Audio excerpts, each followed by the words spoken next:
আসসালামু আলাইকুম। গণপ্রজাতন্ত্রী বাংলাদেশ সরকার রেলপথ ও প্রশাসন শাখা ১-এ একটি নিয়োগ বিজ্ঞপ্তি প্রকাশ করা হয়েছে। বিজ্ঞপ্তিটি ২৪ এপ্রিল ২০২৪-এ প্রকাশিত হয়েছে।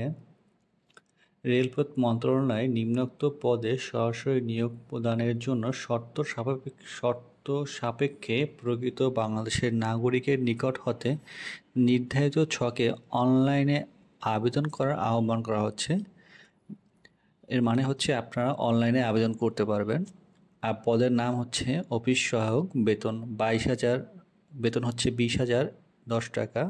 পদের সংখ্যা 9টি। মাধ্যমিক স্কুল সার্টিফিকেট বা এসএসসি সমমান পরীক্ষায় উত্তীর্ণ হতে হবে। সাধারণ জেলা বা কোটায় যে সকল প্রার্থীগণ আবেদন করতে পারবেন: ঢাকা, গাজীপুর, নারায়ণগঞ্জ, কিশোরগঞ্জ, ময়মনসিংহ, জামালপুর, নেত্রকোনা, চট্টগ্রাম, কক্সবাজার, নোয়াখালী, রাজশাহী, দিনাজপুর, খুলনা, যশোর, মাগুরা জেলা প্রার্থীগণ আবেদন করতে পারবেন। তবে এতিম ও শারীরিক প্রতিবন্ধ কোটায় সকল জেলার প্রার্থী আবেদন করতে পারবেন।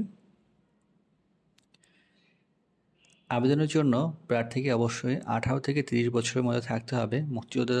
মুক্তিযোদ্ধাদের পুত্র বা কন্যা ও শারীরিক প্রতিবন্ধীদের ক্ষেত্রে বয়সসীমা সর্বোচ্চ 32 বছর। আবেদন ফি হচ্ছে 112 টাকা এবং আবেদন করার জন্য http.more.teletalk.com মধ্যে আবেদন করতে পারবেন।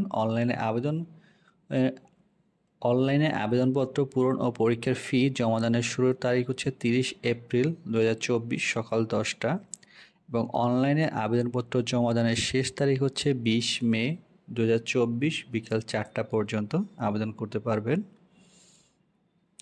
এবং আবেদনের সকল প্রসেসগুলো আপনি অনলাইনের মাধ্যমে করতে পারবেন। অনলাইনে আবেদন করার পরে এখানে আরও একটি বিষয় উল্লেখ করা হয়েছে যে উক্ত সময়সীমার মধ্যে ইউজার আইডি প্রার্থীগণ অনলাইনে আবেদনপত্র সাবমিট করার পর সময় থেকে পরবর্তী 72 ঘন্টার ভিতরে SMS এ পরীক্ষার ফি জমা দিতে পারবেন। আপনার যদি আমাদের ভিডিওটি ভালো লেগে থাকে অবশ্যই লাইক অ্যান্ড সাবস্ক্রাইব করে আমাদের পাশে থাকবেন। ধন্যবাদ।